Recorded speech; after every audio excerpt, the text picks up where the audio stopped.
Alors on croit beaucoup à cette filière de gaz vert à hauteur de 20% en 2030 et aussi une capacité à avoir 100% de gaz vert en 2050, 100% de la consommation qui sera abaissée à ce moment-là.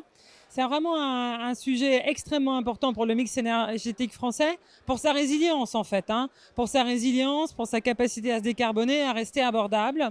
Donc finalement, triple souveraineté énergétique, industrielle et alimentaire pour finalement une énergie sur notre territoire en économie circulaire.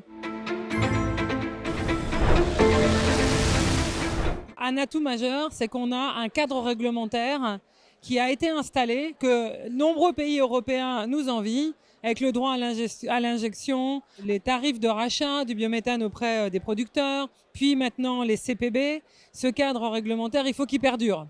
Il faut qu'il perdure et il faut qu'il s'installe encore plus. Et je pense par exemple à la trajectoire des CPB pour la deuxième période qu'il va falloir avoir rapidement parce qu'elle va donner à la filière des signes positifs de l'intérêt qu'auront les fournisseurs à avoir du biométhane dans l'achat d'énergie de leur portefeuille de clients. Ensuite, évidemment, on se base sur une filière qui aujourd'hui est très installée. On est bientôt à 800 méthaniseurs, on finira à 16 TWh de capacité installée.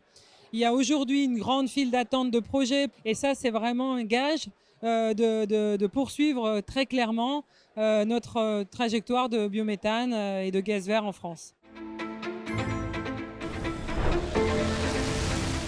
Si on veut accélérer, je pense qu'il y a vraiment deux points qui sont essentiels.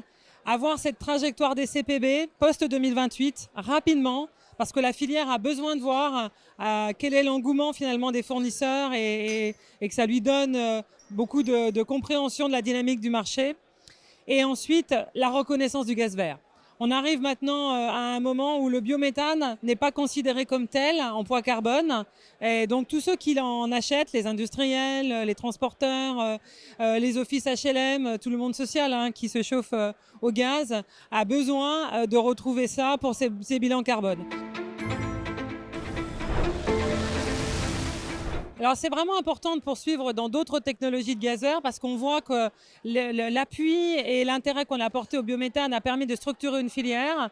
Et donc on a la conviction que si on fait la même chose pour ces nouvelles technologies qui sont à des stades très avancés mais qui ont besoin encore de passer à des prototypes et puis de passer à l'échelle ensuite, doit être le même. Je pense particulièrement au monde du déchet et au monde de l'eau, qui sont évidemment les deux plus concernés par les sujets de pyrogazéification, notamment avec les CSR, les combustibles solides de récupération, et la gazéification hydrothermale par ailleurs, qui est évidemment, elle, vraiment une solution qu'on pense qui sera très performante pour les stations d'épuration et leur bout.